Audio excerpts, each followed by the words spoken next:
अस्सलाम वालेकुम, welcome back to the channel.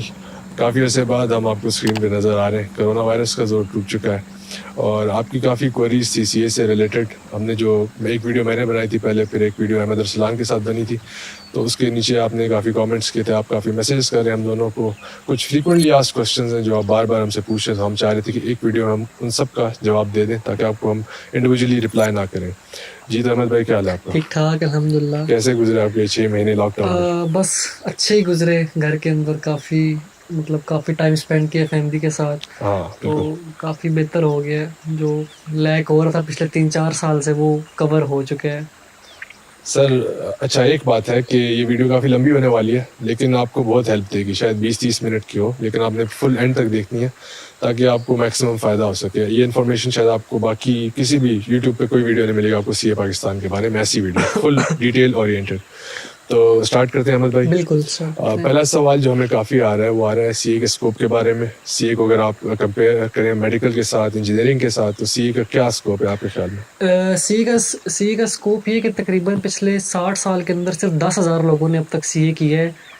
तो इसका मतलब ये है कि जहाँ पर बाकी फील्ड्स के अंदर 60-60, 70-70, 80-80 हज़ार लोग 10-10 साल के अंदर हो जाते हैं, वहाँ सिर्फ हमारे 60 साल के अंदर 10,000 लोग हुए हैं।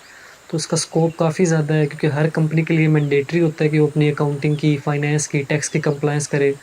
और एक चार्टर्ड अकाउंटेंट के लिए मतलब काफ़ी ज़्यादा स्कोप है। इस सारी इंडस्ट्री के अंदर अभी स्कोप बाकी है। आपके ख्याल में क्या प्रोज हैं और क्या कॉन्स हैं सीए करने के? क्या फ़ायदा है, क्या नुकसान है सीए करने का इस स्टेज पे 2020 में? 2020 में ये कि जो सीए अब वो मतलब काफ़ी कॉम्प्लेक्स होता जा रहा है। जैसे जैसे दिन गुजरते जा रहे हैं, इसकी पॉलिसी स्ट्रिक्ट होती जा रही हैं एज़ कम्पेयर टू बाकी फील्ड्स के। यानी सीए आपके लिए थोड़ा सा मुश्किल हो जाएगा कि अगर आप एक ऑर्डिनरी स्टूडेंट हैं और अगर आप एक किसी और फील्ड को सिलेक्ट करते हैं एज़ कम्पेयर टू सीए, तो शायद आपके लिए वो करना आसान होगा एज़ कम्पेयर टू सीए। तो ये इसका एक थोड़ा सा मतलब नुकसान आप कह लें, या एक इसका साइड इफ़ेक्ट कह लें कि आपको काफ़ी मतलब अपने 5-6 साल रगड़ा खाना पड़ता है, लेकिन फिर उसके बाद फ़ायदे ही फ़ायदे हैं जो बाकी किसी फील्ड के अंदर आपको नहीं आते। सही है। अच्छा, आपके हमें काफ़ी क्वेश्चंस आते हैं जो एग्जाम्शंस के बारे में कि यार हमारे इतने मार्क्स हैं, क्या हमें एग्जाम्शन मिलेगी नहीं मिलेगी, या पेपर्स के बारे में, एलिजिबिलिटी के बारे में कि मेरे इतने परसेंट 50% मार्क्स आए हैं, क्या मैं सीए कर सकता हूँ नहीं कर सकता। तो ये सारी इन्फॉर्मेशन आपको आएगी, आपकी वेबसाइट पर भी मिल जाएगी, और उनके हेड ऑफिस या इस्लामाबाद ऑफिस में आप अगर कॉल करके पूछें तो ये इन्फॉर्मेशन वो आपको हमसे बेहतर बता सकते बिल्कुल, हैं, क्योंकि जो बिल्कुल। लेटेस्ट चल रहा है मार्केट में वही आपको बता सकते हैं ना, सिलेबस के अकॉर्डिंगली। हमने तो 2-3 साल पहले ज्वाइन किया था, तो एग्ज़ैक्टली। हम वो आपको लेटेस्ट इन्फॉर्मेशन नहीं दे सकते। तो आप काइंडली उन नंबर्स पे कॉल करें या उनको ईमेल करें या खुद जाके उनके ऑफिस को विजिट करें।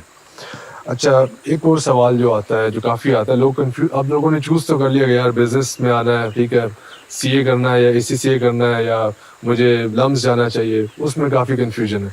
तो आपके ख्याल में ये जो डिबेट है एसीसीए वर्सेस सीए, इसमें क्या करना चाहिए और क्यों करना चाहिए? इसका अगर आप इस तरह से देखें ना कि एसीसी के बाद क्या होता है, एसीसी के बाद भी आपको आर्टिकल्स करने पड़ते हैं। आपको कोई भी फर्म या कोई भी अच्छी कंपनी नहीं लेती जब तक कि आपके पास किसी आर्टिकल्स का एक्सपीरियंस ना हो, किसी अच्छी फर्म का एक्सपीरियंस ना हो।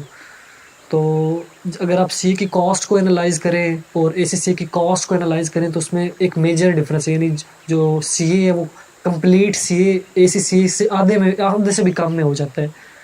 तो मेरे ख्याल में सीए ज़्यादा बेहतर है एज़ कम्पेयर टू एसीसी, क्योंकि उसमें आपकी कॉस्ट भी कम है और मेहनत उतनी ही लग रही होती है। हम्म। और सीए के प्रॉस्पेक्ट्स ज़्यादा हैं क्योंकि इसके स्टूडेंट्स कम हैं। एसीसी के प्रॉस्पेक्ट्स कम है क्योंकि उसके स्टूडेंट्स ज़्यादा हैं, उसकी सैचुरेशन ज़्यादा है। बिल्कुल। तो हम लोग सीए को प्रेफर करते हैं। इसका जवाब मैं इस तरह देना चाहूँगा कि अगर आप पाकिस्तान में, तो आपके लिए सीए बेहतर है, क्योंकि इधर सीए की मोनोपोली है, इधर एसीसीए नहीं चलता। लेकिन अगर आप बाहर जाना चाह रहे हैं तो फिर आपको एसीसीए करना चाहिए, क्योंकि वो एक ग्लोबल चीज़ है और बाहर ज़्यादा प्रेफर्ड हाँ, होती है वो वहाँ। ग्लोबली एक्सेप्टेड है। और इसी के बाद आप आईसीडब्ल्यू भी कर कर सकते हैं। सकते हैं। तो वो अगर आप बाहर जाना ये अब आप पे डिपेंड करता है कि आप मिडिल ईस्ट में जाना चाहते हैं या आप बाहर जाना चाहते हैं कहीं और। अगर आप मिडिल ईस्ट में भी सीए काफ़ी अच्छा चलता है, लेकिन अगर उसके अलावा आप कहीं बाहर जाना चाहते हैं तो फिर आप एसीसीए में जाएं। और एसीसीए की पासिंग परसेंटेज सीए से बेहतर है, सीए से बेहतर है। सीए ज़्यादा मुश्किल है उससे। लेकिन उसी तरह एसीसी की कॉस्ट ज़्यादा है, उसकी आपको पाउंड स्टर्लिंग में पेमेंट करनी पड़ेगी। और आपको तो पता ही है कि पीकेआर और पाउंड्स का क्या आजकल चल रहा है। ऐसे ही है, ऐसे आई ही है। थिंक 200 से ऊपर ही है। ऐसे ही है, 200 से ऊपर है।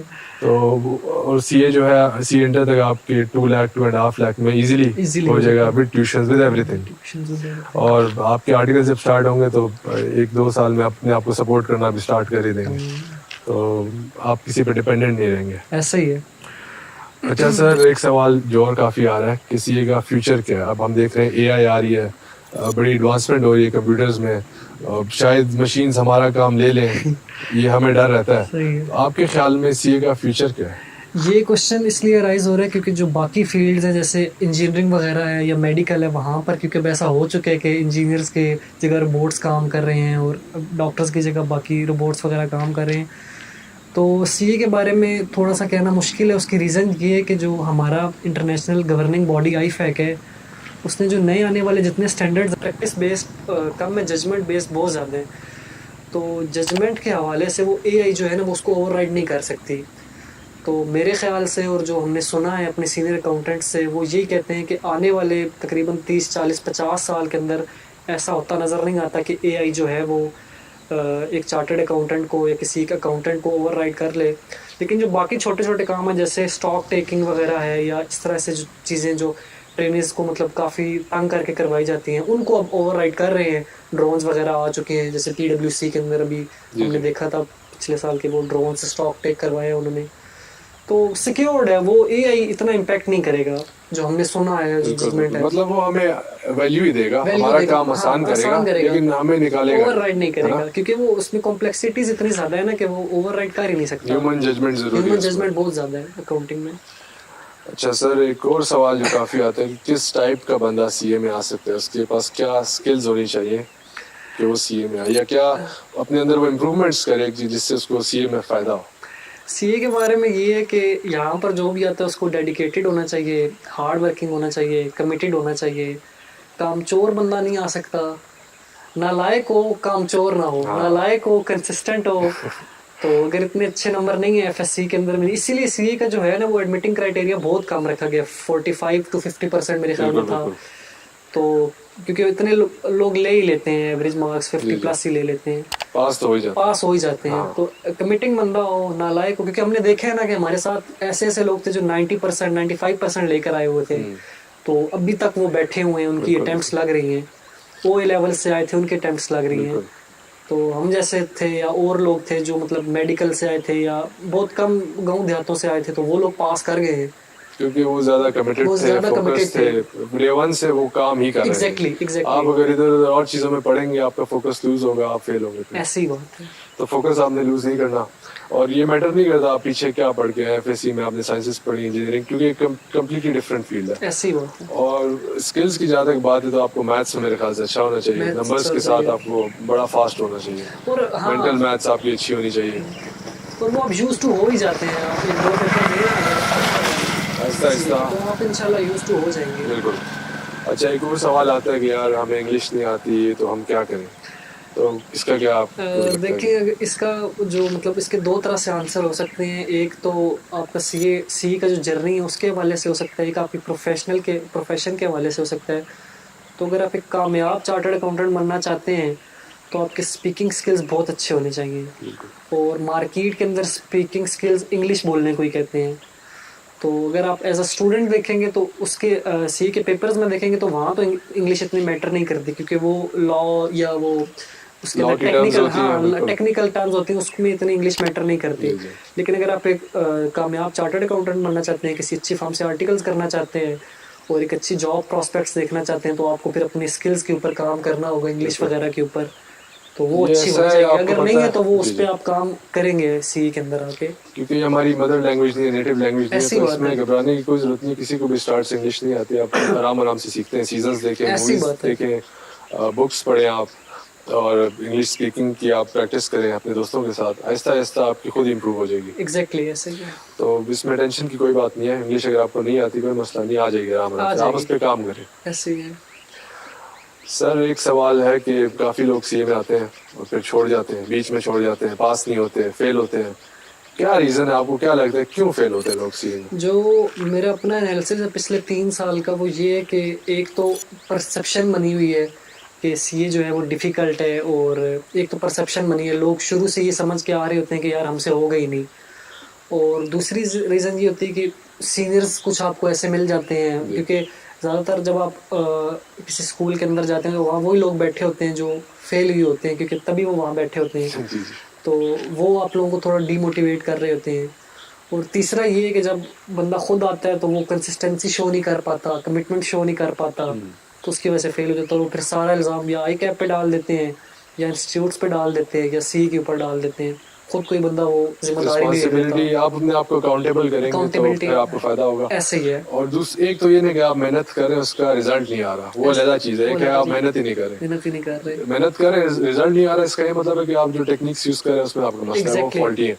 मतलब कि ज्यादातर जो मैंने देखा है जो बच्चे फेल होते हैं उनका टाइम मैनेज सही से नहीं होता। टाइम मैनेज नहीं हो रहा होता। कुछ लोग बहुत ज़्यादा हार्ड वर्क कर रहे होते हैं, वो स्मार्ट वर्क की तरफ नहीं जा रहे होते। जी। तो ये इश्यूज हैं जो जिनकी वजह से बंदा फेल हो रहा होता है। पेपर में टाइम मैनेजमेंट बहुत जरूरी है। एक मैं आपको टिप देता हूँ, अकाउंटिंग हो चाहे क्यूएमएस हो चाहे कोई भी सब्जेक्ट हो, इनमें ज़्यादातर मेन टेस्ट यही है कि टाइम कम है और आपको 50 नंबर किसी तरीके से लेने हैं। तो वो हर क्वेश्चन के ऊपर आप उसका टाइम लिख दें। फर्स्ट करें 5 मार्क्स का क्वेश्चन है और आपके पास 1 मार्क के लिए 1.8 मिनट से हमें सरसद उमर ने तरीका सिखाया था। 1.8 into 5 करें, जो आता है जितने मिनट्स बनते हैं उतने मिनट्स आप माइंड में रख लें कि इससे कम में मैंने ये सॉल्व करना है, फिर आपका टाइम मैनेज होगा। आप 100 मार्क्स के लिए खेल रहे होंगे। अक्सर ये होता है आपको सवाल आता है लेकिन आप उसमें टाइम इतना ज़्यादा ले लेते हैं कि जो आगे के मार्क्स हैं वो आप अवेल ही नहीं कर सकते। ऐसा ही है। हर क्वेश्चन में मतलब अगर 10 मार्क्स का सवाल है तो उसमें 5 नंबर के इजी मार्क्स होंगे, 3 नंबर के मार्क्स ऐसे होंगे जो कि शायद किसी के भी ना आते हो, 2 नंबर के ऐसे होंगे इसके लिए आपको काफ़ी मेहनत करनी होगी। एग्जैक्टली। तो आप कोशिश करें कि वो 5 नंबर तो आपका मस्त कम लेना, इसी तरह आपका पास होगा। तो नेक्स्ट आप कुछ ऐड करेंगे इसमें? इसमें बस यही है कि ये जो इन्होंने बात की कि 50% अप्रोच टूवर्ड्स एवरी पेपर आपकी होनी चाहिए, एवरी टूवर्ड एवरी क्वेश्चन, कि हर क्वेश्चन को कम से कम मैंने 50% करना है। जब आप 50% हर क्वेश्चन को करेंगे तो एग्रीगेट आपका 50% ओवरऑल पेपर का बन जाएगा। तो हम तो ये स्ट्रेटजी यूज़ करते थे अपनी बार। तो आप लोग ये करें मेरिट की तरफ या गोल्ड मेडल की तरफ। मैं तो कहूँगा कि इतना जाने की ज़रूरत नहीं होती पेपर के अंदर, क्योंकि वहाँ पे ऑलरेडी इतनी कन्फ्यूजन होती है और फिर वो बंदा ये सोच रहा होता है कि यार मैंने गोल्ड मेडल लेना है और मैंने मेरिट सर्टिफिकेट लेना है। तो इस चक्कर में मैंने खुद देखे कितने सारे लोग जो हैं वो पेपर भी पूरा नहीं कर पाते और वो फिर एट द एंड फेल हो जाते हैं। उनको आता होता है लेकिन वो अपनी वो जो उनका एक वो मोटिवेशन होता है ना कि मैंने पेपर के अंदर वो तबाही फेर के आनी है, तो वो जो है उसकी बिल्कुल, वजह मैं से ये कहता हूँ आप तैयारी इस तरह करें कि आप कोशिश करें कि आपका मेरिट है, तैयारी आपकी मेरिट वाली होनी चाहिए, तो आप कम से कम पास तो हो ही पास हो जाएंगे। जाएंगे। गोल्स अगर आपके हाई हो ना, मतलब अगर आपने रखा हुआ कि 90% मैंने लेना है तो कम से कम 80, 70, 60 में तो आप आ ही हाँ, आ जाएंगे। जाएंगे, अगर आपका गोल ही 50 हो तो आपके फिर 40, 30 हाँ, वो इस तरह ही होता है। लेकिन आप उनमें पेपर के अंदर ये होता है कि जैसा क्वेश्चन है ना उसको कम से कम 50% करके आए। बिल्कुल। ये कम से कम की बात हो रही है। और एक जो मेन मसला है ना, लोग पैनिक कर जाते हैं। पैनिक कर जाते हैं। अगर मतलब पेपर में एक सवाल ऐसा जरूर होगा जिसमें आप बिल्कुल बहुत गंदा फंसेंगे, ऐसा ही आपको है। आता ही नहीं होगा। ऐसी तो बात अगर आप वो सवाल लेके बाकी 4 सवाल भी आप गलत कराएंगे, ऐसा ही है। ऐसा नहीं करना। आपने वो सवाल पहले करना है जो आपको सबसे अच्छा आता हो। मैक्सिमम मार्क्स आप कम टाइम में ले ले पहले, फिर आपके पास काफ़ी टाइम होगा उस सवाल के बारे में सोचने के लिए जो कि आपको नहीं आता। ये स्ट्रेटेजी भी हमें सरसद ने सिखाई थी। ऐसी बात है। तो सर एक सवाल जो बहुत आ रहा है वो ये है कि टेन्योर ऑफ सीए क्या है, कितने ड्यूरेशन में सीए हो जाता है मिनिमम? मिनिमम कह लें, मिनिमम तो खैर नहीं, एवरेज जो टेन्योर है वो 6 इयर्स है, जिसमें मतलब बहुत कम लोग करते हैं। और जो है उससे ज़्यादा अगर आप लें तो 7 इयर्स एक एवरेज टेन्योर है। मिनिमम 6 इयर्स लग जाते हैं और कोई बहुत ही एफिशिएंट हो तो वो 5.5 साल या 5 साल 5.5 साल ले लेता है। बिल्कुल। तो सर इसमें क्या टाइम मैटर करता है कि यार अहमद ने 5 साल में किया, मैंने 6 में किया, तो मैं पीछे रह गया यार? नहीं, सीए के अंदर ये होता है कि जब आपके नाम के साथ वो एसीए लिख दिया जाता है ना, तो उसके बाद कुछ मैटर नहीं कर रहा। तो बेशक आपने 10 साल में किया है, बेशक आपने 5 साल में किया है, वो किसी को नहीं पता। वो किसी को नहीं पता। हाँ आपको ही बिल्कुल, पता है। वो हमें ही सिर्फ पता होता है अगर हम डिस्क्लोज ना करें तो। सही हो गया। अच्छा सर एक सवाल आ रहा है कि यार कॉस्ट ऑफ डूइंग सीए कितनी है? तो वो तो हमने डिस्कस कर दिया कि यार 2,50,000 में आपके सीए एंटर हो सकता हो है। जाता है easily। 13 पेपर अगर आप फर्स्ट अटेम्प्ट में पास करें। पर पेपर फीस भी सस्ती है, मतलब 3500 से लेके तो 5500 के बीच में। ऐसे ही है। इस्लामाबाद में फीसेस कम है, हम इस्लामाबाद में क्योंकि रह रहे हैं तो यहाँ ट्यूशन के फी। हाँ इसके ट्यूशन फी यहाँ पे रेट ही हैं। लेकिन अगर आप लाहौर में या कराची में जाएं तो कराची भी थोड़ा सा हाई है इससे। यहाँ पे 13,000, 14,000 या 15,000 तक एवरेज पेपर ट्यूशन स्कूल पढ़ा रहे हैं। लाहौर में 20+ है, 25 तक है वहाँ पे। और कराची में with in the range of 20 I think so, 15 to 20 वहाँ लेते हैं। तो depending on the city teacher और इंस्टीट्यूट, क्योंकि कराची सबसे ऊपर है, फिर लाहौर है, फिर इस्लामाबाद है, तो ये वो प्रेफरेंस है। रेट वेरी कर रहा होता है थोड़ा जी थोड़ा। जी। अगर आप सीए स्टार्ट करना चाह रहे हैं और आप किसी बैकवर्ड एरिया से या कहीं और से आ रहे हैं, आप इस्लामाबाद में नहीं रहते, लाहौर में नहीं रहते, कराची में नहीं रहते, तो आपकी फर्स्ट प्रेफरेंस यही हो कि आप कराची जाएँ, सेकंड आपकी लाहौर और थर्ड आपकी इस्लामाबाद। इस्लामाबाद। जी सर, एक सवाल और है कि यार हम अफोर्ड नहीं कर सकते, तो क्या कोई स्कॉलरशिप की ऑफर होती है? स्कॉलरशिप्स के वहाँ पे दो तरीके हैं institute of chartered accountants of Pakistan के अंदर। एक तो टैलेंट एंड प्रोग्राम होता है कि अगर आपने अपने जो आपका रिस्पेक्टिव बोर्ड है और जो आपकी रिस्पेक्टिव जो आपकी एजुकेशन उसके अंदर आपने अगर कोई पोजीशन ली है जी जी। बोर्ड लेवल के ऊपर, तो टॉप 10 में, टॉप 10 में है, बिल्कुल टॉप 10 में, तो आपकी फुल एग्जाम होती है। फुल एग्जाम होती है और इवन के वो आपको पे कर रहे होते हैं 4000। उल्टा पैसे दे देंगे, आपका शुक्रिया, आप आए। वो आपको पर मंथ पे भी कर रहे होते हैं जी। तो। और दूसरा ये है कि सेकेंडली उनकी एक नीड बेस्ड स्कॉलरशिप आती है, वो हर पेपर के साथ आती है, मतलब हर अटैम्प्ट जो आती है 6 महीने बाद उस कैफ की उसमें आती है। उसमें ये होता है कि आपको जो है जितनी आपने पे की होती है ना अपनी पेपर फी, वो आपको वो कर देते हैं, रीइंबर्स कर देते हैं। तो वो डिपेंड कर रहा होता है जो भी उनके वो क्राइटेरिया होता है शॉर्ट लिस्टिंग वगैरह का, तो वो हर बार चेंज हो रहा होता है। इसके लिए बेहतर ये है कि आप उनकी वेबसाइट विजिट करें, आपको सारी इन्फॉर्मेशन मिल जाएगी। अगर फिर भी नहीं मिलती, डायरेक्ट आप कॉल करें, फिर भी नहीं मिलती, जाए उधर। ये इसका इजी सा हल है ऐसा, क्योंकि ये पॉलिसीज चेंज हो रही होती है ना, तो इसको हम इस तरह से तो नहीं बता रहे हो सकते कि। अच्छा सर, पीसीएससी क्या होता है और ये राइटिंग स्किल्स टेस्ट क्या होता है? क्या ये जो आप पेपर देते हैं उनमें इंक्लूडेड होता है या ये अलग से? नहीं, ये पीसीएससी, ये क्वेश्चन काफ़ी लोग पूछते हैं। पीसीएससी और राइटिंग स्किल्स बेसिकली ये एक अलग से ट्रेनिंग सेशन होता है।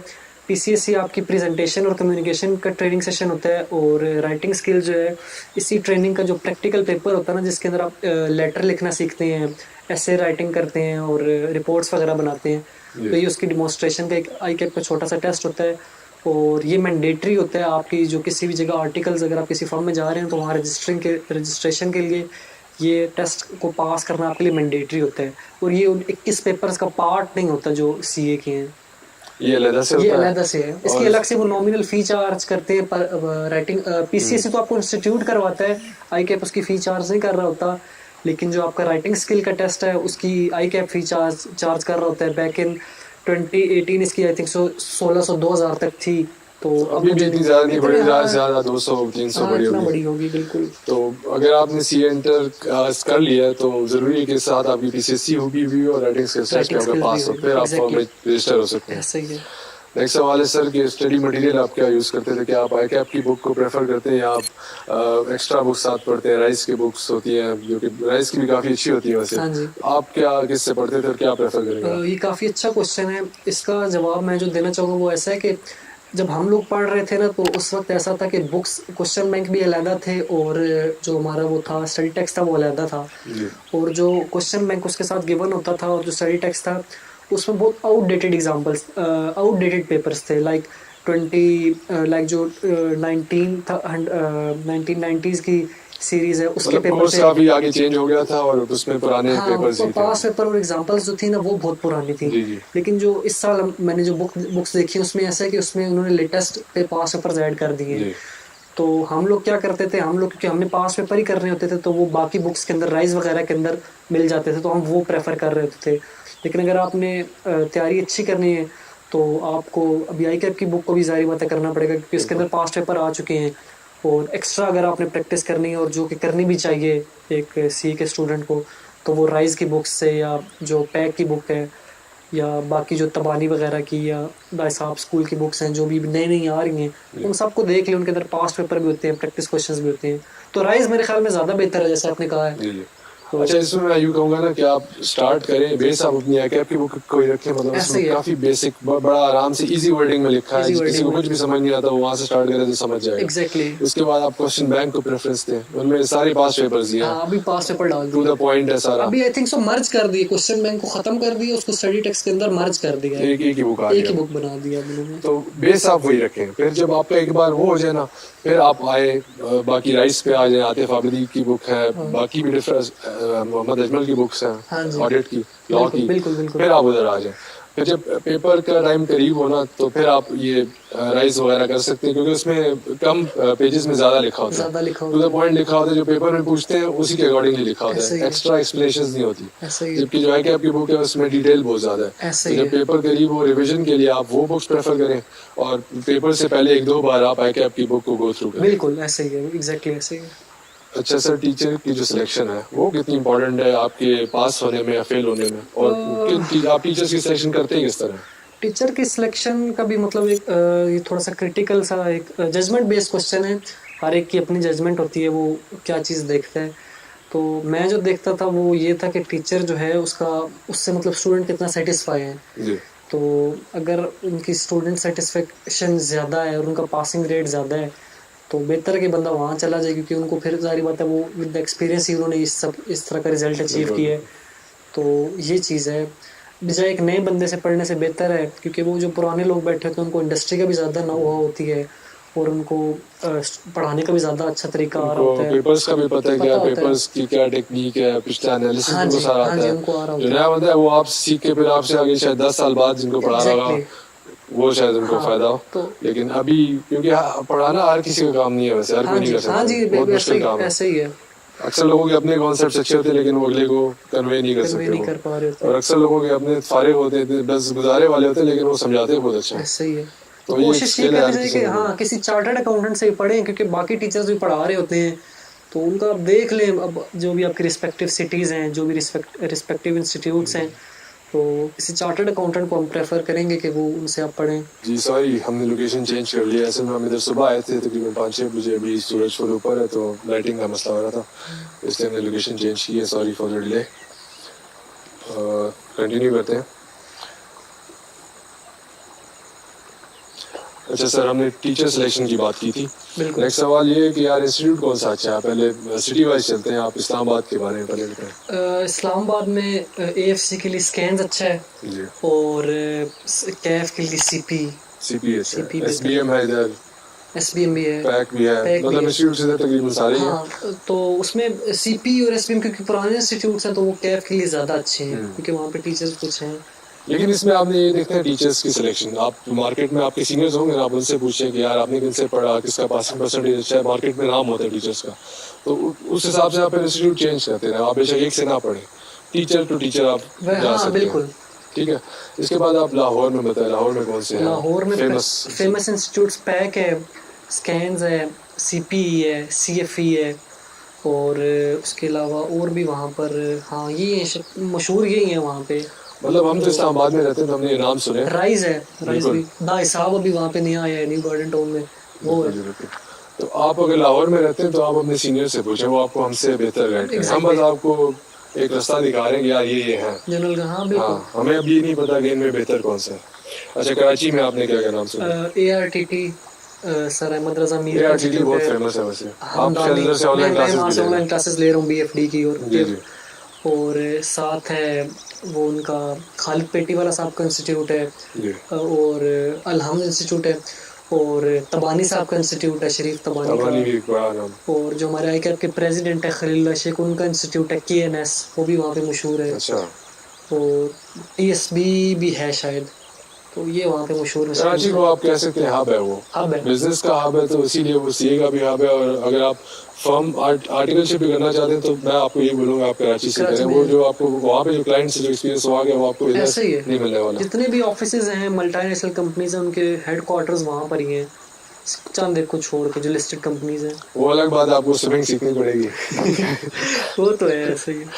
स्विमिंग के बगैर गुजारा नहीं स्विमिंग के होता। बगैर। अच्छा सर, अभी आपको पता है कोरोना वायरस आया था, 6 महीने चला, आप घर में बैठे रहे, तो आपने मैनेज किस तरह किया? क्लासेस पहले आपकी फिजिकल होती थी तो अभी फिर क्या ऑनलाइन ले रहे थे? वो ऑनलाइन हमारा जो सेशन चल रहा था AFR का, वो फिर बिल्कुल सडनली ऑनलाइन शिफ्ट हो गया था, तो जी। उसमें काफ़ी मुश्किल हुई थी क्योंकि पहले कभी इस तरह का एक्सपीरियंस नहीं हुआ था। Technical issues. टेक्निकल इश्यूज पहले 2-3 हफ्ते में थे जी। और बाद में फिर वो हो गया था, बहरहाल एडजस्ट हो गए अब आप। यूज टू हो गए थे। अब आपको बेहतर क्या लगता है, ऑनलाइन वर्सेस फिजिकल में क्या बेहतर है?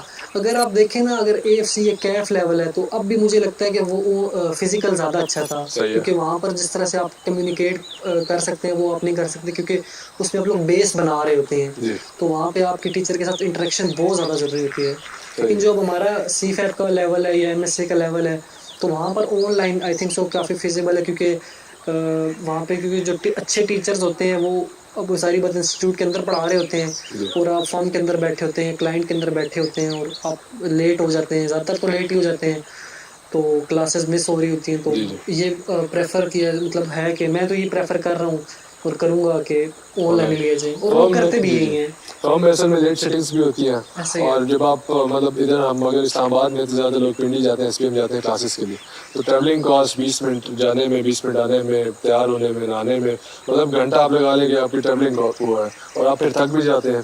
तो रिकॉर्डिंग का ये है कि आप किसी भी टाइम एक्सेस कर सकते हैं, उसको स्पीड अप कर सकते हैं, और अगर आपकी अटैम्प्ट फर्स्ट करे बन गए 1.5 साल बाद, 2 साल बाद, तो आप शायद भूल जाए 6 महीने में, ऐसे तो ही है। वो आप अगर रिकॉर्डिंग पड़ी होगी तो आप उसको बाद में भी देख सकते हैं। दूसरा वहाँ पे ये होता है बहुत कि फायदा है। बहुत यहाँ इस्लामाबाद के अंदर तो एक ही टीचर पढ़ाते हैं FR रिपोर्टिंग की क्लास, जी। तो उनकी क्लासेस मैंने ली हैं, तो वो अब वहाँ पे 100 से ज़्यादा स्ट्रेंथ होती है। जी, जी। तो अक्सर मैं मतलब टाइम पे जाता था, टाइम से वैसे आधा घंटा पहले जाना होता तो जगह मिलती थी, तो मैं टाइम पे जाता था तो वो मुझे बिल्कुल लास्ट सीट मिलती थी, और वो फिर देखने के इश्यूज, बिल्कुल। कम्युनिकेशन के इश्यूज ये काफ़ी मसला है, मतलब आप मंडे टू फ्राइडे जो है फर्म में लगाएं, फिर हाँ, आप 2 दिन वीकेंड्स वहाँ पे पे लगाएं, बिल्कुल इंस्टीट्यूट्स में भाग रहे हो, भाग रहे तो आपकी सोशल लाइफ और बाकी सब कुछ तो रह एग्जैक्टली गया। ऐसे ही है। तो रिकॉर्डिंग का ये है कि आपको फर्म में फ्री टाइम मिले, आप वो देख लें, बीच में सुबह देख लें, शाम को देख लें, जब टाइम मिले आप वीकडेज अपने में हिसाब कर से लें, कर लें, कर बैठे हो, कोई बिल्कुल इशू ऐसे ही नहीं है। है।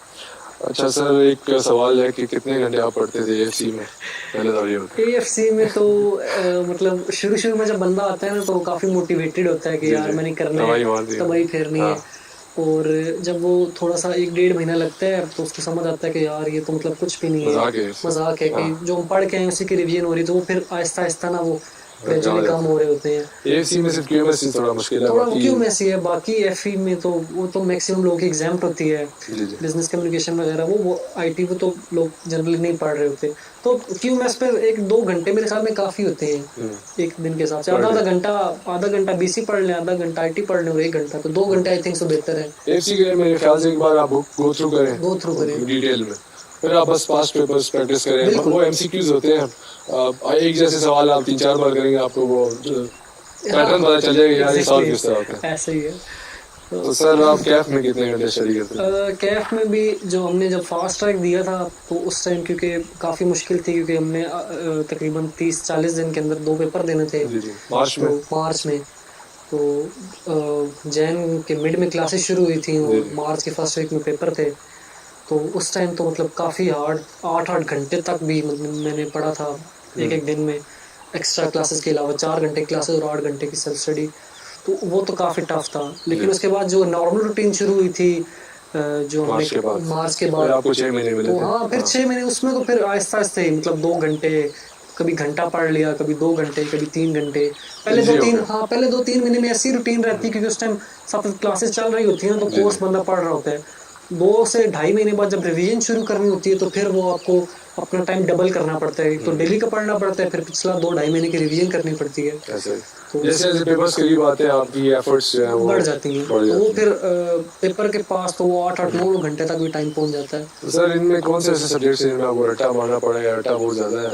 रट्टे के हिसाब से जो है कंपनी लॉ, मैं कहूँगा इकोनॉमिक्स है, उसमें भी रट्टा थोड़ा बहुत चाहिए होता है, क्योंकि वो जो एग्जामिनर होता है ना वो आपकी अपनी लैंग्वेज को इतना पसंद नहीं कर रहे थे, क्योंकि हमारा वो लेवल नहीं होता टेक्निकल टर्म्स वो पसंद करते हैं, आप वही यूज़ करें। एग्जैक्टली, कि हम वहाँ पे लॉ लिख पाएँ या अपनी ज़बान में कुछ इस तरह लिख पाएँ, या ऑडिट है उसमें भी क्रैमिंग करनी पड़ती है, स्टैंडर्ड डेफिनेशंस है वो, अगर आप वर्डिंग यूज़ नहीं करेंगे तो आपको उसका मार्क्स हाँ, या बिजनेस में ज़्यादातर तो ये जो मसला आया था वो बिजनेस मैनेजमेंट में शायद आता है, BMS में, जी जी BMBS में, सॉरी, क्योंकि वो तो सारा वही है, वो सारा वही है, जी जी तो थ्योरीज है, थ्योरीज है, जो भी थ्योरी पेपर्स इस तरह के लॉ हो गया, BMBS हो गया, टेक्स्ट में आधी थ्योरी आधा न्यूमेरिकल वाला होता है, हाँ, तो इनमें आपको रट्टा चाहिए, ज़ाहिर बात है, technical वो terms। लॉ होता है, हम तो आप किस नहीं कर सकते। तरह रट्टे वाले पेपर को आप तैयार किस तरह करते हैं? रट्टे वाले पेपर की हमने लास्ट वीडियो में भी डिस्कस किया था कि उसका ये होता है कि जो आपने पढ़ा है ना, जी उसको आपने लिखना है याद करके कह लें, या क्रैम करके, या थोड़ा स्किम करके जी आपने उसको लिखना है, और लिख के आपने प्रैक्टिस करनी है। क्योंकि लिखने के बगैर, मतलब मैं आपको कहता हूँ कि अगर आप लिख के करेंगे तो 110% गारंटी कि आप पास कर देंगे। जी और लिखने के बगैर मैंने नहीं देखा कि यार किसी बंदे ने ना इजीली पास कर लिया हो। तो लिखने का, क्योंकि लिखने से ये होता है ना कि आपको पता चल रहा होता है कि आपका स्किल ऑफ राइटिंग कैसा है, आपका लेवल ऑफ वो इंटरप्रिटेशन कैसा है, लेवल ऑफ राइटिंग कैसा है। जी तो लिखने से काफ़ी सारी चीज़ें फिर वो याद भी हो जाता है, क्योंकि ऐसा ही। अब एक दिन में आज अगर आपने याद किया है तो आपको हो सकता है 1 हफ्ते बाद भूल गया हो, लेकिन अगर आप लिख लेंगे तो आपको थोड़ा लॉन्ग टर्म याद रहेगा। तो 2 3 4 2 3 महीने बाद फिर दोबारा आप लिखेंगे, जब पास्ट पेपर जब आप कर रहे होंगे, तो उसमें फिर आपको बजाय इसके कि आप पेपर में जाके पहली बार ही लिख रहे हो, हाँ तो बिल्कुल आपको बिल्कुल कुछ नहीं बिल्कुल आएगा। एग्जैक्टली तो आपको 6 महीने बाद लिख के ये वाली प्रैक्टिस फिर से करनी पड़ेगी, आप अभी से अडॉप्ट कर लें तो फायदा हो ऐसे ही जाएगा। है, ऐसे ही है। अच्छा, लोग आते हैं सीए में छोड़ जाते हैं, या लोग कहते हैं कि ये तो क्वालिफिकेशन है, डिग्री है नहीं, क्या इसका क्या हाल है आपके पास? जो अगर आप देखें ना, इंटरनेशनली भी और पाकिस्तान में भी, वहाँ पर डिग्रीज को इतनी प्रेफरेंस नहीं दी जा रही। वहाँ जी पे जी सर्टिफिकेशंस को, क्वालिफिकेशंस को ज़्यादा प्रेफरेंस दी जाती बिल्कुल है। इसीलिए जो भी कोई भी ग्रेजुएट है या वो कोई भी है, तो वो बंदा साथ कोशिश करता है कि अपनी जो भी उसकी फील्ड की स्पेशलाइज्ड सर्टिफिकेशन है, क्वालिफिकेशन है, वो कर जी ले। जी तो चार्टर्ड अकाउंटेंसी को यही एक वो दूसरी बाकी तमाम जो हैं फील्ड्स, उसके ऊपर जी वो प्रेफरेंस फोकियत ही हासिल है कि ये एक सर्टिफिकेशन है जो कि आपको लीड करती है towards the equivalency of the degree. ये आपको सही। एमकॉम के बराबर एमकॉम के इक्वलेंट भी कर बराबर देती बिल्कुल। है। लेकिन तो सर आपको पता है इतने ज़्यादा लोग सीए में आते हैं, लेकिन हर कोई तो नहीं कर पाता। तो उसको जो क्या हर करें, कोई जो फंस क्वालिफाई नहीं गया कर है, जी पाता। जी क्वालिफाई नहीं कर पाता, उसके पास अब डिग्री भी नहीं है हाँ और उसका क्वालिफिकेशन भी नहीं है, हाँ मतलब वो तो 12वीं पास है ना, ठीक है। तो वो उसका क्या हाल उसके है? लिए सेफ हैंड ये कि वो साथ बीकॉम कर ले।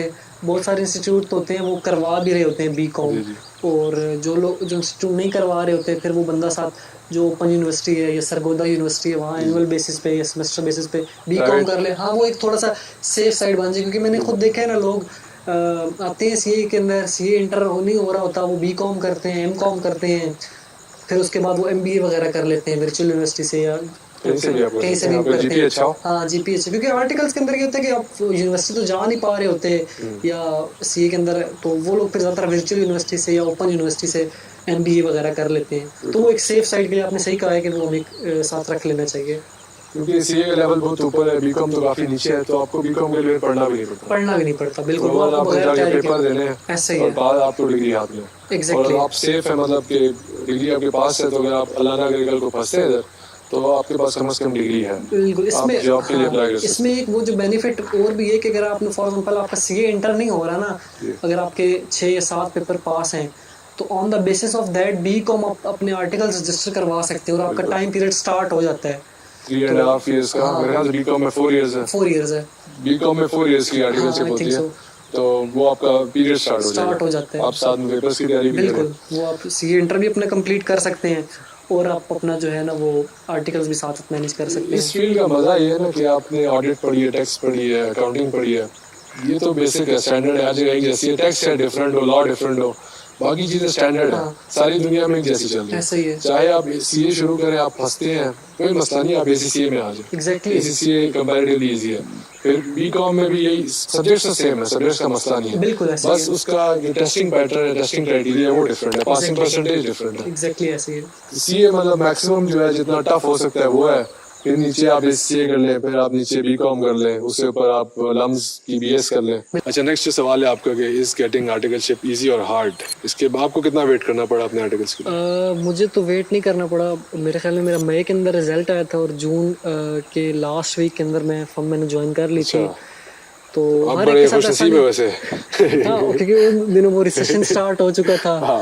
और उसके बाद तो फिर बहुत ही हालात खराब हो अभी गए थे। आजकल मार्केट के क्या हालात हैं? आजकल बस ये कि आज तो कल तो मतलब बहुत क्योंकि वो जो पिछले बैचेस थे ना मार्च से पहले के, वो जब फ्री हुए थे, तो उसके बाद फिर इंडक्शन नहीं हो सकी क्योंकि कोरोना की वजह से। जी जी, तो आजकल तो कुछ ग्रीन सिग्नल है, लोगों को अभी इंडक्शन बेहतरी आ रही है, लेकिन ये है है। कि काफी टाइम से इंडक्शंस कुछ में हुई भी नहीं है, हुई भी नहीं है। और मार्केट में सैचुरेशन इतनी ज्यादा है क्योंकि ये भी पिछली अटेम्प्ट में 1200 बच्चे जी, कैफ जी। पास करके निकले हैं और कैरीड फॉरवर्ड मार्केट में पहले से भी काफ़ी ज़्यादा है, ऐसे तो ही है। कंपटीशन बहुत ज़्यादा है। फर्म उठाती है 15 बच्चे 20 बच्चे, 20 बच्चे तो कंपटीशन बहुत हाई है। एग्जैक्टली तो ऐसे उस ही है। केस में मैं आपको एडवाइस यही करूँगा कि आपका जैसे ही सी एंटर होता है, आप पहले दिन ही अपनी सीवी बनाएं, फिर सा टेम्पलेट ढूंढ के, माइक्रोसॉफ्ट वर्ड का टेम्पलेट ढूंढ के सीवी बनाएं और हर जगह ईमेल कर दें, बाय हैंड ड्रॉप कर दें। एग्जैक्टली ऐसे ही है। फिर आप आई कैप की प्लेसमेंट्स में जाएं, उधर चेक करें। आई कैप प्लेसमेंट वेबसाइट है, वो उसका लिंक मैं नीचे दे दूंगा, उधर आप चेक करते रहें। इस्लामाबाद का भी है, लाहौर का भी है, कराची का भी है, मुल्तान, बाकी जो मेजर सिटीज़ है सब का उसमें डिटेल है कि कहाँ कहाँ पे इंडक्शन ओपन है, तो आप वहाँ से डायरेक्ट अप्लाई कर सकते हैं। एग्जैक्टली और आई कैप के स्टॉल्स लगते हैं, फेयर्स लगते हैं, इंडक्शन इंडक्शन फेयर्स, फेयर्स लगते हैं, उसमें आपको काफ़ी डिटेल मिल उसमें आप सकती है। जाएं वहाँ पे सीखें। तो आप ये ना करें कि फर्म आपके पास आएगी कि भाईजान आपका सी एंटर हो गया, प्लीज़ आप आ जाएं, हमें आपकी बहुत ज़रूरत ऐसे है। ही। उनके पास बहुत लोग हैं, उनके पास इतने ज़्यादा लोग हैं कि वो अगर आपको कॉल करती है, आप कॉल नहीं उठाते ना, तो वो अगला आपकी जगह अगला आ जाता है। तो Exactly. अपना फ़ोन भी आपने ऑन रखना है और उसको चेक करते रहना है, रिंगिंग पे, साइलेंट पे ना रखें वरना मसला हो सकता है। मसला हो सकता है। What is big four? Big four क्या चीज़ है? Big four are basically those four firms जो कि इंटरनेशनली जो हैं तकरीबन ऑडिट, टैक्स और एडवाइजरी पर छा चुकी हैं, उन फर्म्स को बिग फोर कहते हैं। जैसे PwC है, KPMG है, डिलॉयट है और EY है। ये जो फर्म्स हैं वो इंटरनेशनली इनका कंट्रोल है, मोनोपोली कह लें, जो है इंटरनेशनल मार्केट्स पे ऑडिट की, टैक्स की, फाइनेंस की, एडवाइजरी की, तो इनको बिग फोर फर्म्स कहते हैं। पाकिस्तान में भी इनकी ब्रांचेस हैं, जो इनके ऑफिसेज हैं, तो पाकिस्तान में इसलिए इनको बिग फोर कहा जाता है इन 4 फर्म्स को। टॉप 4 ऑडिट फर्म्स हैं पूरी दुनिया में, उनको बिग फोर कहा जाता है और उनकी ब्रांचेस इधर भी हैं। आप अगर इधर से कर रहे हैं, फर्स्ट करें आप PwC फर्गुसन से कर रहे हैं, आप KPMG से कर रहे हैं, तो वो बहुत अच्छी अपॉर्चुनिटी है आपको, आपके करियर के लिए बहुत अच्छा है। और मेजर जो क्लाइंट्स हैं वो इन्हीं के पास होते हैं। इन्हीं के पास है। ये ऐसा होता है ना कि जो हमारी लोकल फर्म्स होती हैं ना, इन्होंने मेंबरशिप ली होती है इंटरनेशनल फर्म्स की, तो जो हमारी लोकल 4 फर्म्स थी उन्होंने 4 बड़ी फर्म्स की ले ली हैं, तो अब वो बिग फोर कहलाती हैं तो पाकिस्तान बिग के फोर अंदर। बन गई है इधर ही। तो इनकी क्रेडिबिलिटी काफ़ी ज़्यादा है, 100 साल से ज़्यादा से ये Exactly, ऑपरेट बिल्कुल। कर रहे हैं। इनका मार्केट में नाम बना हुआ है, ब्रांड नेम है। Brand name। मतलब अगर कोई बोले कि PwC से ऑडिट हुआ हुआ है तो फिर और क्वेश्चंस नहीं उठते। नहीं उठते। तो ये सीन है, बिग फोर ये है। और आपने भी कोशिश ये करनी है कि आपका बिग फोर में हो। बिग फोर में उसकी एलिजिबिलिटी जो है, एलिजिबिलिटी क्राइटेरिया होता है। फर्स्ट कर उन्होंने बोला होगा कि FTS 19 से लेके 23-24 तक अप्लाई कर सकते हैं। अगर आप उस क्राइटेरिया में फॉल कर रहे हैं तो आप अप्लाई कर दें। उसके बाद उसका हर फर्म का डिफरेंट होता है, किसी का टेस्ट होगा, किसी के 2 इंटरव्यू होते हैं, पहला मैनेजर के साथ होता है, दूसरा पार्टनर के साथ होता है। अपना उनका एक क्राइटेरिया होता है, उससे अगर आप गो थ्रू करें और आप अगर फाइनल सिलेक्शन में आ जाए तो आपके इंडक्शन हो अच्छा, जाता है। यहाँ ये बता दें कि FTS क्या होता है, क्योंकि क्वेश्चन बहुत सारे लोग पूछते हैं जो सी के FTS अंदर क्या भी होता होते हैं, है, बिल्कुल। उनको भी नहीं पता होता। अच्छा, ऐसा है ना कि साल में 4 बार जो है पेपर हो रहे थे AFC के।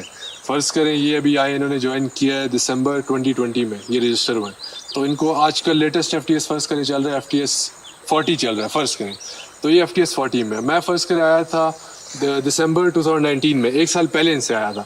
तो मेरा FTS इनसे चार FTS आते हैं हर साल में नए, तो मेरा FTS है 26 हो, मेरा FTS 26 है, इनका 30 है।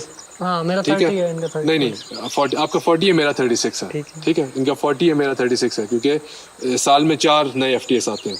तो जितना आपका FTS लेटेस्ट होगा उतना आपको प्रायोरिटी मिलेगी फर्म में भी, और उतना उसका मतलब है कि इतना जल्दी आपने पेपर पास किए हैं। तो आपने कोशिश यही करनी है कि फर्स्ट करें आप रजिस्टर हो गया, आप पेपर नहीं देते, लेकिन आपका FTS तो शुरू हो गया। तो ये भी आपने नहीं करना। अक्सर बच्चे गलती करते हैं कि 4 पेपर उठा लिए, 5 पेपर उठा लिए, एंड पे दिए 2 या 1 भी नहीं दिया, पैनिक कर गए, तो वो आपका टाइम तो काउंट हो रहा है। FTS तो आपका स्टार्ट है जब से आप रजिस्टर हो गए आई कैप के साथ, आपका FTS स्टार्ट है। अच्छा, requirements of getting into big four एक सवाल है जिसका मैंने जवाब तो बता ही दिया है कि आप एलिजिबिलिटी चेक करना। अगर आप एलिजिबल हैं, वो हर एक ने अपनी रिक्वायरमेंट दी होती है कि यार FTS इतना होना चाहिए।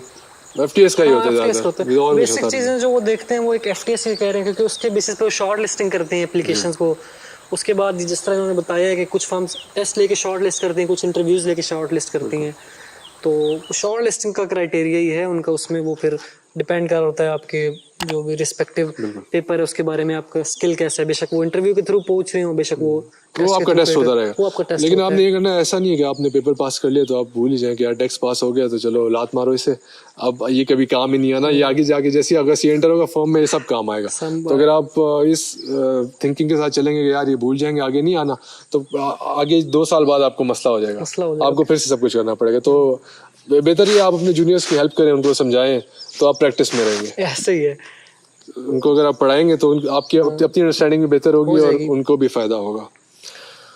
और दूसरा इसमें एक चीज मैं ये ऐड करना चाहूंगा, शायद हम इसको आगे लें भी, कि आपको जो आपके जो करंट टॉपिक्स चल रहे होते हैं ना, जो करंट अफेयर्स रिगार्डिंग आपके सब्जेक्ट्स के, फॉर एग्जांपल टैक्स की एग्जांपल ले लेते हैं कि टैक्स के जो रिलेटेड चल रहे हैं या फाइनेंस या उसके हवाले से, तो उसकी भी नो होनी चाहिए, क्योंकि वो बिग फोर में हम काफी इंटरव्यू के अंदर पूछा जाता है। बिल्कुल, आप वो चेक करेंगे फाइनेंस में लेटेस्ट का न्यूज चल रही है, किस स्टैंडर्ड पे काम हो रहा है, और पाकिस्तान का अगर बजट आ रहा है या फाइनेंस एक्ट आ रहा है या पेट्रोल की प्राइसेस बढ़ रही है या जो भी हमारी करेंसी डीवैल्यूएट हो रही है, जो भी करंट अफेयर है आपको उनकी नो हाउ होनी चाहिए। वो जो 2 महीने का गैप है आपके पास सीए के पेपर्स के बाद, आप उसको इसमें यूटिलाइज करें, इंटरव्यू की प्रैक्टिस करें। इंटरव्यू में वो बेसिकली ये देखना चाह रहे हैं कि यार आप टीम में चल सकते हैं या नहीं चल सकते। फर्स्ट, और आपने बड़े न्यूट्रल होकर जवाब देने, एक्सट्रीमिस्ट जवाब नहीं देने। फर्स्ट करे आपको बोलते हैं कि आपको पार्टी कौन सी पसंद है, तो बड़ा डिप्लोमेटिक जवाब देना है पॉलिटिकल पार्टी के बारे में भी, और आपके व्यूज जो है बड़े न्यूट्रल होने चाहिए, क्योंकि एक्सट्रीमिस्ट बंदा फॉर्म में तो मुश्किल है कि चले, या आप जज्बाती हैं बहुत, आपको गुस्सा दिलाने की कोशिश करेंगे, आपको वो एकदम से बड़ा मुश्किल से सवाल पूछ लेंगे। अब ये जरूरी नहीं है आपको सब सवालों के जवाब आते हो, किसी को भी नहीं आते, लेकिन वो आपका रिएक्शन देख रहे हैं कि आपको अगर प्रेशर में डाला जाए तो आप पैनिक करते हैं या नहीं करते।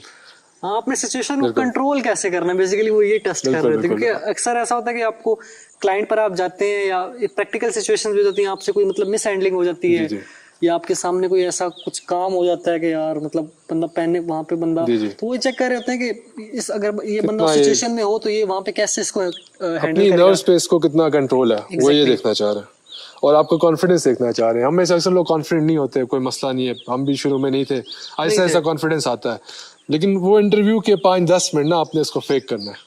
सही है। आगे जाके फर्म में जब आपका प्रैक्टिकल एक्सपीरियंस शुरू होगा ना, वो 3.5 ईयर्स का ऐसा एक्सपोजर होगा कि वो आपके घर वाले ही बोलेंगे ये कौन है, इसको तो 6 महीने पहले तो ऐसा नहीं था। सही है, सही है, हो जाएगा, सब हो जाएगा, सब हो जाएगा जी। अच्छा, how to utilize time after CA inter and interview preparation, ये हमने बता दिया सर। ये बता दिए, ऑलमोस्ट हो गया।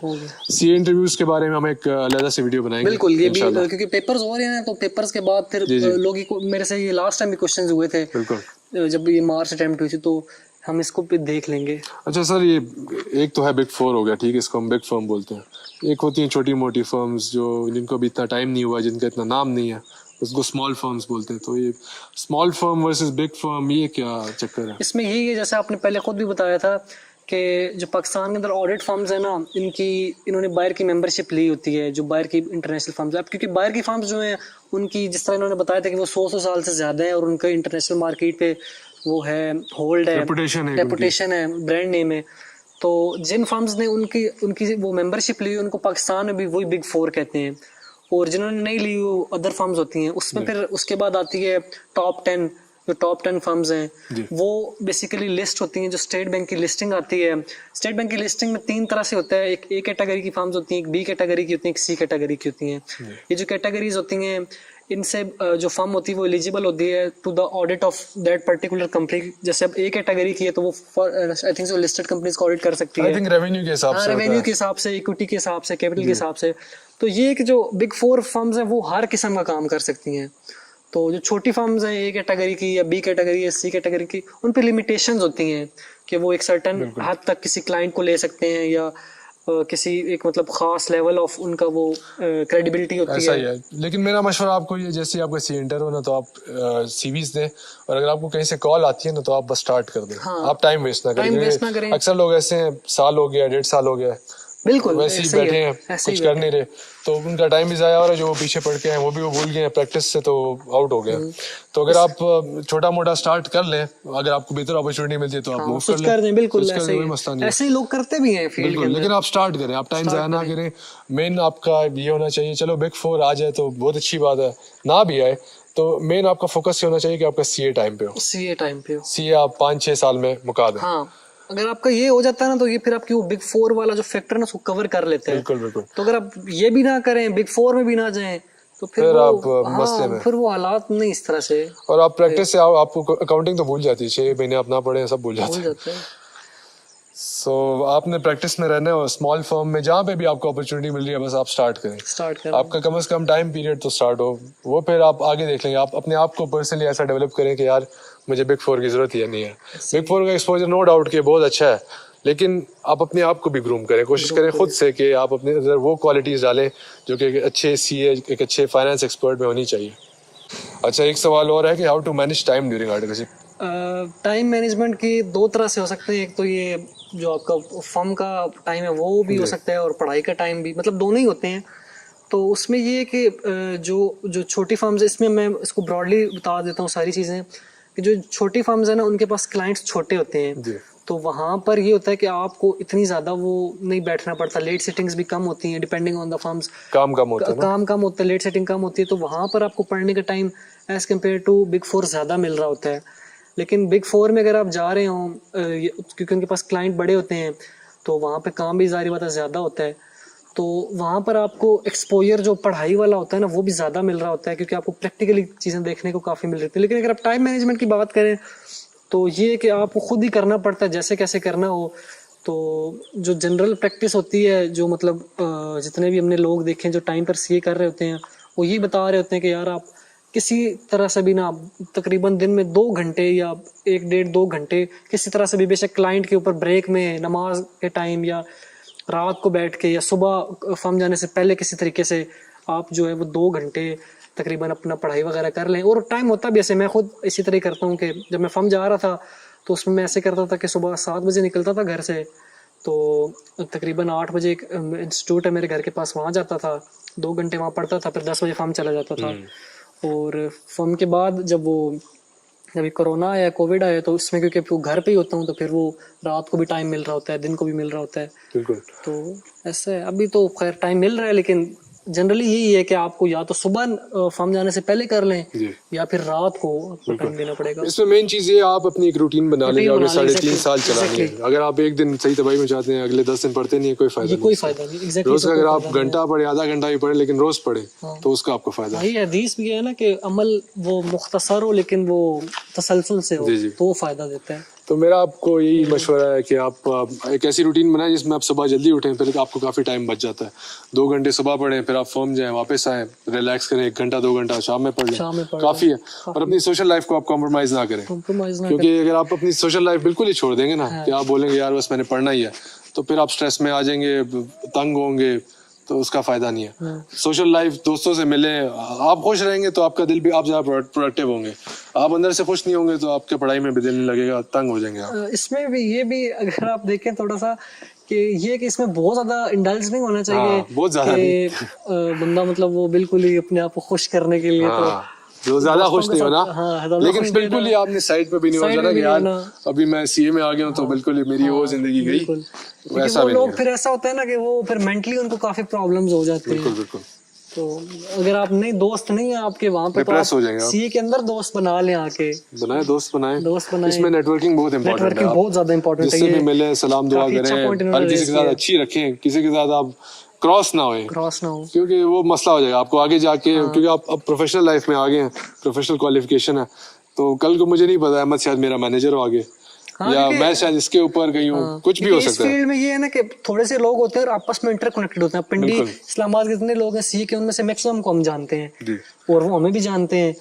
तो अगर हमारा उनसे, क्योंकि जॉब्स भी फिर इसी तरह ही हैं कि वही लोग उन पोजीशन से बैठे होंगे और हम भी वहीं बैठे होंगे।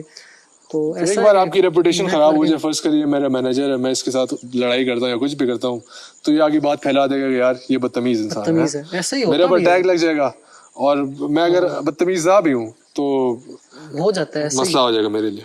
किसी से भी ना करें। फर्म के अंदर आपके जो फॉर एग्जांपल ये मेरे साथ अगर पढ़ रहे हैं, मैंने इनसे कोई बात की है या मतलब कुछ भी किया है, ये कल को आर्टिकल में जाएंगे वहाँ फर्म में, ये वहाँ फैला देंगे कि जी ये वैसा था, तो ये वो फिर सिर्फ बात फैलने की होती है, वो बात बहुत जल्दी फैलती है, वो फिर ऊपर पार्टनर तक जाती है बात के, यार ये बंदा तो ऐसा था, इसने वहां पर ऐसा किया, तो ये भी इसने किया होगा। तो बस आप कोशिश करें अपने काम से काम रखें, हर किसी के साथ ऐसी खुशी मिले, और लड़ाई मड़ाई और गुस्सा और ये बैक बाइटिंग से आप बढ़ जाएं, अपनी एनर्जी का और अच्छी जगह पे आप यूटिलाइज करें। अच्छा, व्हाट इज आर्टिकलशिप? आर्टिकलशिप ये एक दर्दनाक दास्तान है। नहीं, आर्टिकलशिप बेसिकली ये कि सीए के 2 पार्ट्स हैं, एक थ्योरेटिकल पार्ट, एक प्रैक्टिकल पार्ट है। तो थ्योरेटिकल पार्ट के अंदर होता है कि आपको 21 पेपर्स पास करने, तो ये सबको पता होता है। और प्रैक्टिकल पार्ट ये जिसमें ट्रेनिंग से होती है, आपको 3.5 साल की मैंडेटरी ट्रेनिंग करनी पड़ती है किसी एक ट्रेनिंग ऑर्गेनाइजेशन से, जिसको फार्म बोलते हैं।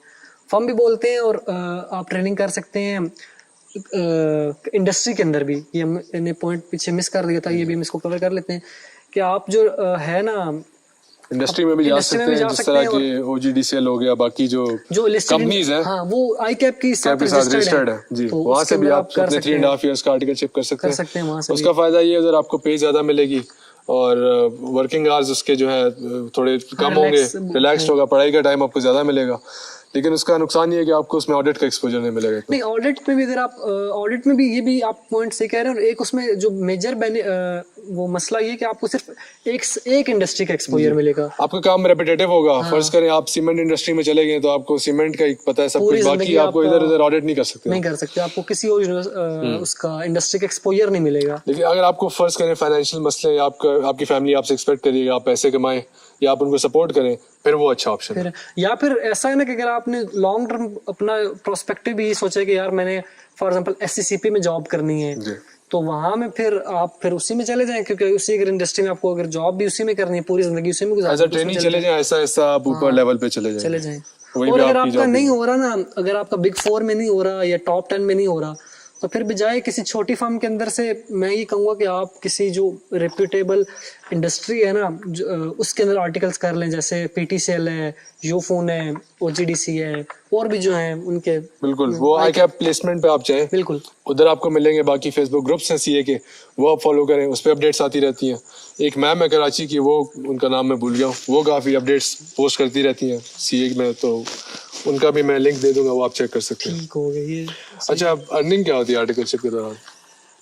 अर्निंग का ये है कि जो अर्निंग दो तरह से होती है अर्निंग दो तरह से होती है। एक तो ये कि एक तो ICAP ने स्टाइपेंड फिक्स किया होता है जी, जो कि आजकल मेरे ख्याल में 13,000 और पहले 12,700 था, अभी उन्होंने कुछ बढ़ा थोड़ा दिया, सा बढ़ा है, 13,500 शायद कर दिया है इसी मंथ से, अभी पिछले मंथ से हुआ है जी। तो एक तो वो आपको फिक्स मिल रहा होता है, और वो आपका इंक्रीज हो रहा होता है डिपेंडिंग ऑन द कि आपने कितने पेपर पास किए हैं। वो पेपर का ब्रेकअप आपको ICAP की वेबसाइट पे मिल जाएगा, उसका मैं डिस्क्रिप्शन में आपको लिंक दे दूंगा। मैक्सिमम आप आई थिंक 48 45 अभी नहीं 50 क्रॉस कर गए। अच्छा 50 से ऊपर अगर आप चला CA क्वालिफाई कर लेते हैं ना, ये मुझसे बहुत क्वेश्चन पूछते हैं लोग, अगर आप CA क्वालिफाई कर लेते हैं ना आर्टिकल्स के अंदर, तो आपकी पे 50 आई थिंक सो क्रॉस कर जाती है, 51 है या 52 है। और अगर आप सिर्फ 3 पेपर, अगर आपने कोई 3 पेपर पास किए CFAP के, तो आपकी 18 तक शायद हो जाती है। और अगर आपने 6 के 6 पेपर CFAP के पास कर लिए हो, तो आपकी 23 थी, अब पहले थी, अब शायद इंक्रीज होकर 24-25 तक हो गई होगी। या फिर अगर आपके 3 पेपर CFAP के हो, 1 MSA का हो, यानी टोटल 4 पेपर हो, 3 CFAP के हो, 1 MSA का हो, तो अगर आपने ये कम्बिनेशन भी बनाया हो, ये भी आपने पास की हो, तब भी आपकी 23-24 तक चली जाती है। उसका ब्रेकअप आपको हम नीचे दे देंगे, वो आप चेक कर लें, मिल जाएगा। और दूसरा तरीका जो अर्निंग का है वो ये कि आपको ट्रैवलिंग अलाउंसेस मिलते हैं जब आप किसी भी क्लाइंट पर जाते हैं ऑडिट के लिए, डिपेंडिंग ऑन द क्लाइंट, या तो आपको क्लाइंट दे रहा होता है या आपको फर्म पे कर रही होती है, जो भी वो आपकी वो फर्म को उनके साथ TADS को बोलते हैं, डेली अलाउंस होता है, ट्रैवल अलाउंस होता है। आपको क्लाइंट पे बाहर कहीं भेजते हैं तो उसका आपको खर्चा आपको दे रहे होते हैं। तो ये एक दूसरा सोर्स ऑफ अर्निंग होता है ट्रेनिंग्स के लिए। आप फेक वाउचर्स बना के, तो दूसरा ये भी होता है, उसमें तो इस तरह इजी नहीं होता Big 4, क्योंकि वो मैनेजर काफी सख्ती कर रहे होते हैं, तो जायज आपको लेना चाहिए। देखिए हराम का फायदा कोई नहीं है, तो शॉर्ट टर्म गेन के लिए आप अपनी आखिरत ना बर्बाद करें, आगे आपको बहुत अपॉर्चुनिटीज मिलेंगी। आगे अब आप नोट ही छापने हैं CA करके। अच्छा, तो अब आपका CA हो गया, ठीक है, आगे क्या जॉब मार्केट कैसी है, लोगों को जॉब इजीली मिल जाती है? अगर आप देखें, अगर आप CA क्वालिफाइड है ना, तो फिर तो इतना मसला नहीं होता। जी जी। लेकिन अगर आपने सिर्फ आर्टिकल्स किए हैं, पेपर आपके पास नहीं है, पेपर पास नहीं है, तो फिर थोड़ा सा मसला है। Big 4 से छोटी फर्म जो है उनमें तो बहुत ही हालात, मतलब वहाँ के ट्रेनिंग्स के लिए मुश्किल होते हैं अगर उनको इंटरनल जॉब ना मिले। Big 4 के लोग भी मतलब आजकल घूम फिर रहे हैं मार्केट में, सैचुरेशन बहुत है। एग्जैक्टली।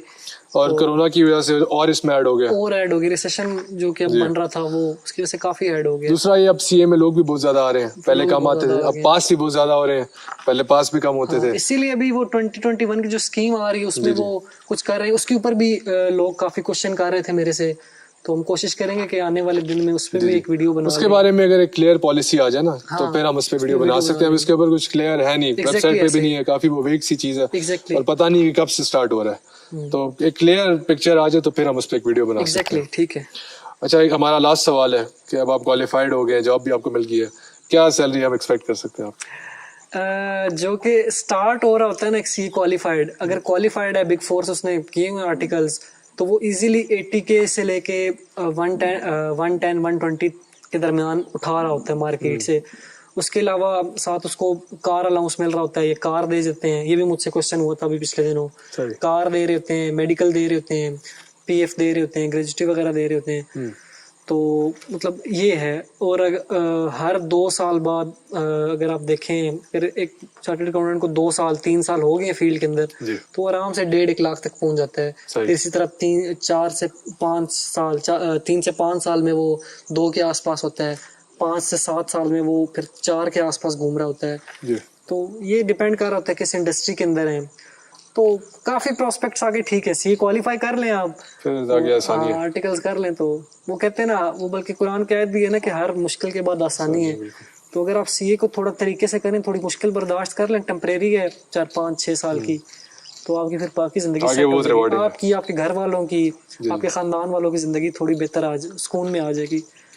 एक मैं आपको और भी टिप देना चाहूँगा कि मैं आपको कहूँगा कि आप फ्रीलांसिंग को एक्सप्लोर करें। उधर अकाउंटिंग रिलेटेड चीज़ें आप देखें, आप बिजनेस प्रपोजल्स बनाना सीखें, एक्सेल पे काम सीखें। वो सर्विसेज आप उधर दे सकते हैं और उधर आपको पे भी अच्छा करेंगे। तो फाइवर चेक कर लें, अपवर्क चेक कर लें, उसमें आप अपना अकाउंट बनाएं, वो एक्सप्लोर करें। इवन ड्यूरिंग योर कैफ आप जो है उस पर सर्विसेज देना स्टार्ट कर सकते हैं। आपके पास इतनी नॉलेज आ सकती है कि आप आगे सर्विस दे सकते हैं। लेकिन ये कि उसको अपना वो आप उसके ऊपर पूरी वो अपनी तवज्जो ना हटाएं, फोकस जो है वो अपना मकसद से ना हटे कि जी कुछ पैसे बस इतना हो जाए कि आपकी पॉकेट मनी जनरेट हो जाए, आप इतना कर सकते हैं। तो मैं खुद आर्टिकल्स के अंदर अगर मैं बताऊं तो जब मैंने स्टार्ट किया था जुलाई 2017, उसमें उस वक्त मैं ट्यूशंस पढ़ा रहा था। जी जी। और आई थिंक सो अक्टूबर तक मैंने ट्यूशंस पढ़ाई थी, अक्टूबर नवंबर दिसंबर, 3 मंथ मैंने गैप लिया था। और उसके बाद फिर मैंने ट्यूशन स्टार्ट कर दी थी। उसके साथ साथ मैंने ट्यूशन स्टार्ट कर दी थी। उसके साथ साथ मेरा एक वो चैनल था यूट्यूब पे, और उसके अलावा एक और ऑनलाइन बिजनेस था, उसको मैं देख रहा था। 2 घंटे रोज मैं उसके ऊपर लगाता था। तो यानी मैं ये काम उसके साथ मैनेज कर रहा था। मतलब ऐसा नहीं है कि आप सीए में आगे तो आप बाकी सब कुछ छोड़ ही दें, आप सब कुछ करें लेकिन प्रायोरिटाइज करें। सीए को आप प्रायोरिटी नंबर 1 रखें, बाकी नंबर 2 नंबर 3 उसी हिसाब से आप टाइम एलोकेट करें। हाँ जी बिल्कुल। तो और मैं यही कहूँगा आपको कि आप कैफ में, एएफसी में, तो आप अपना बिजनेस स्टार्ट कर सकते हैं छोटा मोटा साइड पे। और एक्सपीरियंस वाइज भी आपके लिए काफी अच्छा है। एक्सपीरियंस वाइज भी अच्छा है, क्योंकि फर्म के अंदर जब आप जाते हैं ना, तो जब आपसे इंटरव्यू करे तो इसी तरह की चीजें आपसे एक्सपेक्ट कर रहे होते हैं। बिल्कुल। कि वो एक बिल्कुल ऐसे बंदे को जिसको कुछ भी नहीं आता, ना उसको बोलने आता है ना वो कुछ, तो उससे उस बंदे को प्रेफर करते हैं जिसके पास एक्सपीरियंस हो, बोलने का हो। क्योंकि आगे जाके आपने क्लाइंट्स को देखना है। क्लाइंट्स आपको गोलियां करा रहे होंगे, आपको तंग कर रहे होंगे, तो आपको उनको हैंडल करना आना चाहिए। और हैंडल आप अगर घर में बैठ के सिर्फ थ्योरी पढ़ते रहेंगे तो आपको उससे हैंडल नहीं होगा। आपकी ये इंटरपर्सनल कम्युनिकेशन है, ये स्किल्स है जो आपको आनी चाहिए। उसके बगैर सर्वाइवल बहुत मुश्किल है। उसके बगैर हर कोई आपके साथ खेलेगा। तो that is it for today. Thank you for watching this video. हमारे साथ थे अहमद अरसलान, इन्होंने एक और यूट्यूब चैनल बनाया और इनको 100 सब्सक्राइबर्स भी हो गए। बहुत मुबारक हो आपको। Thank you. तो इनके चैनल का लिंक मैं दे दूंगा, इनको आप सब्सक्राइब करें, काइंडली सब्सक्राइब करें, सपोर्ट करें। हाँ, इनको काफी आपके लिए हेल्पफुल कंटेंट होगा इंशाल्लाह। तो और भी आपकी कोई क्वेरीज हो, कोई क्वेश्चंस हो, आप जरूर हमें कमेंट बॉक्स में पूछें। इसी तरह हम कोशिश करेंगे कि मिले 2-3 महीने बाद या 2-3 हफ्ते बाद, जो भी आपके सवाल हो हम आपके आंसर कर दें। ठीक है। Thank you for watching, take care. Thank you. अल्लाह हाफिज। अल्लाह हाफिज।